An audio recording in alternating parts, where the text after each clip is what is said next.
ভাবো এমন এক দেশ যেখানে উত্তর থেকে দক্ষিণ পর্যন্ত ভিন্ন ভিন্ন আবহাওয়া বয়ে যায়, যেখানে বরফে ঢাকা পাহাড় আর ভালুর মরুভূমি পাশাপাশি অবস্থান করে, যেখানে নাচ, সঙ্গীত আর ফুটবল শুধু বিনোদন নয়, এসব তাদের আবেগ এবং জীবন, যেখানে জন্ম নিয়েছে পৃথিবীর অন্যতম সেরা ফুটবলার লিওনেল মেসি। এই দেশটি হলো আর্জেন্টিনা।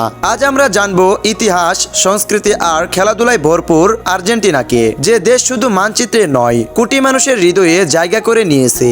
এই ভিডিওটির শেষে তুমি বুঝতে পারবে কেন আর্জেন্টিনা এতটা অসাধারণ, এতটা আলাদা। আর্জেন্টিনা দক্ষিণ আমেরিকার দক্ষিণ অংশে অবস্থিত এবং আয়তনে এটি বিশ্বের অষ্টম বৃহত্তম দেশ। পুরো দেশের আয়তন প্রায় 28 লক্ষ বর্গ কিলোমিটার, যা বাংলাদেশের প্রায় 20 গুণের বেশি। তবে শুধু আয়তনেই নয়, বৈচিত্র্যেও দেশটি অসাধারণ।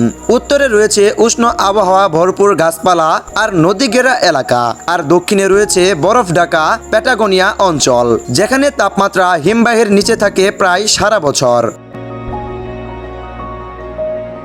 পশ্চিম দিকে আছে বিখ্যাত আন্দিজ পর্বতমালা, যেখানে অবস্থিত আমেরিকার সর্বোচ্চ পর্বতচূড়া আকনাকাগুয়া। পূর্ব দিকে বিস্তৃত আটলান্টিক মহাসাগরের তীর, যেখানে সমুদ্রের ঢেউ এসে মিশে যায় আর্জেন্টিনার প্রাণে। এই দেশ প্রকৃতির এমন বৈচিত্র্য নিয়ে গঠিত যে কেউ যদি উত্তর থেকে দক্ষিণে একটানা গাড়ি চালায়, তার মনে হবে যেন এক একটা দেশ পেরিয়ে যাচ্ছে। বন, মরুভূমি, পর্বত, সমুদ্র সব একসাথে এখানে। আর্জেন্টিনার প্রাণকেন্দ্র বুয়েনোস আইরেস। এটি শুধু রাজধানী নয়, এক সাংস্কৃতির জগৎ। এই শহরকে অনেকেই বলেন সাউথ আমেরিকাস প্যারিস, কারণ এখানেই ইউরোপীয় স্থাপত্য, রোমান্টিক রাস্তা আর ক্যাফেগুলো যেন ফ্রান্সের কোনো এক শহরের কথা মনে করিয়ে দেয়। রাস্তায়, হোটেলে চোখ পড়বে বিশাল বিশাল থিয়েটার, আর্ট গ্যালারি, বইয়ের দোকান আর দেয়ালে আঁকা রঙিন স্ট্রিট আর্ট। এই শহর হলো ট্যাঙ্গোর জন্মস্থান, যেখানে রাতে রাস্তার মোড়ে মোড়ে মানুষ জমা হয়ে নাচ গান করে। এখানে আছে বিখ্যাত অবলিস্কো মাউন্টেন, টেট্রো কুলন, বিশ্বের সেরা অপেরা হাউসগুলোর একটি, আর ব্যস্ত ফ্লোরিডা স্ট্রিট, যেখানে সারা দিন চলছে কেনাকাটা আর গান বাজনা। আর্জেন্টিনার ফুটবল মানেই যুদ্ধ নয়, এটি এক ভালোবাসা। ফুটবল এখানে শুধু খেলা নয়, এটা ধর্মের মতো। আমার মনে হয় আর্জেন্টিনার নামে এই দেশটি ফুটবলের জন্যই সবার মনে জায়গা করে নিয়েছে। মানুষ এই দেশকে ফুটবলের জন্যই বেশি চিনে, ফুটবলে তাদের ব্যাপক সাফল্য। 1978 এবং 1986 সালের বিশ্বকাপ জয়, ম্যারাডোনার হেড অফ গড সবই ইতিহাসের অংশ। 2022 সালে আর্জেন্টিনা আবার বিশ্বকাপ জয় করে সেই স্মৃতি আজও টাটকা রয়েছে। রাস্তায় নেমে হাজার হাজার মানুষ কাঁদছিল, হাসছিল, নেচেছিল এক সাগরের মতো ভালোবাসা। লিওনেল মেসি শুধু আর্জেন্টিনার নয়, বিশ্ব ফুটবলের অন্যতম কিংবদন্তি। রোজারিও শহরে জন্ম নেওয়া এই শিশু ছোটবেলায় হরমোনের সমস্যায় ভুগছিল। তাকে বার্সেলোনা ক্লাব চিকিৎসা করায় এবং সেখান থেকে শুরু হয় কিংবদন্তির উত্থান। মেসি অনেকবার আর্জেন্টিনার হয়ে শিরোপা জয়ের কাছাকাছি গিয়েছেন, কিন্তু ভাগ্য ফিরল 2021 সালে কোপা আমেরিকায়, আর 2022 সালে বিশ্বকাপে ইতিহাস গড়লেন। তার হাতে উঠল বিশ্বকাপ ট্রফি। এটা শুধু একটি শিরোপা নয়, পুরো জাতির স্বপ্ন পূরণ। মেসি আজ আর্জেন্টিনার সন অফ দ্য সোয়েল মাটির সন্তান। এছাড়াও আর্জেন্টিনার মানুষগুলো অনেক প্রাণবন্ত আর উষ্ণ মনের মানুষ। তারা অতিথিকে আপ্যায়ন করে নিতে একটুও দেরি করে না। তাদের কথা বলার ধরন, মুখভঙ্গি, শরীরের ভঙ্গামি সবই প্রাণ চঞ্চল। তারা পরিবারকে খুবই গুরুত্ব দেয়। বন্ধুদের সঙ্গে আড্ডা, ফুটবল দেখা, বারবিকিউ পার্টি, এসব তাদের জীবনের অবিচ্ছেদ্য অংশ। তারা প্রায় সবাই স্প্যানিশ ভাষায় কথা বলে, কিন্তু তাদের উচ্চারণ একেবারে নিজস্ব। তাদের এক ধরনের বিশেষ পানীয় আছে, যেটার নাম মাতে।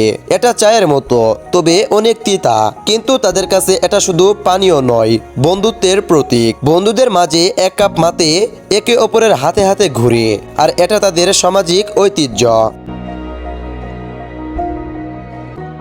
আর্জেন্টিনার সংস্কৃতি মানে এক বর্ণিল সাগর। এখানে ইউরোপ, আদিবাসী এবং লাতিন আমেরিকার মিলনে গড়ে উঠেছে এক অনন্য ঐতিহ্য। টঙ্গো শুধু নাচ নয়, এটা ভালোবাসা, বেদনা আর জটিল সম্পর্কের প্রতিচ্ছবি। দুজন মানুষের চোখে ভাষা আর শরীরে বাঁকে বাঁকে ফুটে ওঠে এক অপূর্ব গল্প। তারা সাহিত্যের জন্য বিশ্বজুড়ে পরিচিত। এছাড়া নাটক, সিনেমা, আর্ট সব মিলিয়ে আর্জেন্টিনার মানুষের জীবনের প্রতিটি অংশই শিল্প মিশে রয়েছে। আর্জেন্টিনার খাবারের মূল কেন্দ্রে আছে গরুর মাংস। তারা আসাদো নামে এক ধরনের বারবিকিউ করে, যা শুধু খাওয়ার জন্য নয়, এটা একটি সামাজিক অনুষ্ঠান। তাদের রান্নায় ইউরোপীয় প্রভাব থাকলেও উপস্থাপন ও খাবারের ধরন সম্পূর্ণ লাতিন ধাঁচের। আড্ডা, শেয়ার, ভালোবাসা সব মিলিয়ে এক অভিজ্ঞতা। আর্জেন্টিনা একসময় বিশ্বের অন্যতম ধনী দেশ ছিল, বিশেষ করে 1920 থেকে 1930 সালের দিকে। তাদের প্রাকৃতিক সম্পদ, কৃষি আর বন্দর ব্যবসা ছিল অনেক উন্নত। তবে পরে তারা রাজনৈতিক অস্থিরতা, একাধিক সামরিক শাসন, ঋণ সংকট এবং মুদ্রাস্ফীতির কারণে তারা অনেকটা পিছিয়ে পড়েছে। আজও দেশটি অর্থনৈতিক চাপে রয়েছে, তবে তারা আবার ঘুরে দাঁড়াচ্ছে। তারা সয়াবিন, গম, কর্ন আর গরুর মাংসের অন্যতম বৃহৎ রপ্তানিকারক। তাদের প্রযুক্তি খাতেও ধীরে ধীরে আন্তর্জাতিক পর্যায়ে প্রবেশ করছে। যদিও এতে নানা সংকট ছিল, কিন্তু আজ আর্জেন্টিনা নতুন করে আশা নিয়ে এগিয়ে যাচ্ছে। তাদের শিক্ষিত তরুণ সমাজ নতুন নতুন উদ্যোগ নিচ্ছে, স্টার্ট আপ তৈরি করছে, আন্তর্জাতিক ব্যবসায় অংশ নিচ্ছে। তারা তাদের সংস্কৃতি ও ঐতিহ্য ধরে রেখেই আধুনিক বিশ্বের সঙ্গে তাল মিলিয়ে চলতে চায়। বন্ধুরা, আর্জেন্টিনা শুধু একটি দেশ নয়, এটা একটা ভালোবাসার নাম।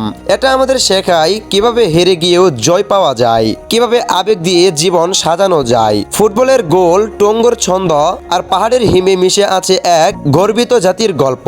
এই গল্প শেষ হয় না, প্রতি মুহূর্তেই সে নিজেকে নতুন করে লিখে। তোমার জন্য, আমার জন্য আর্জেন্টিনা এক স্বপ্ন, এক প্রেরণা। ভিডিওটি ভালো লাগলে একটি লাইক দিও, কমেন্টে জানাও তুমি আর্জেন্টিনার কোন দিকটি সবচেয়ে বেশি ভালোবাসো। আর অবশ্যই চ্যানেলটা সাবস্ক্রাইব করে পাশে থেকো বিশ্বজুড়ে আরো রঙিন গল্পের জন্য।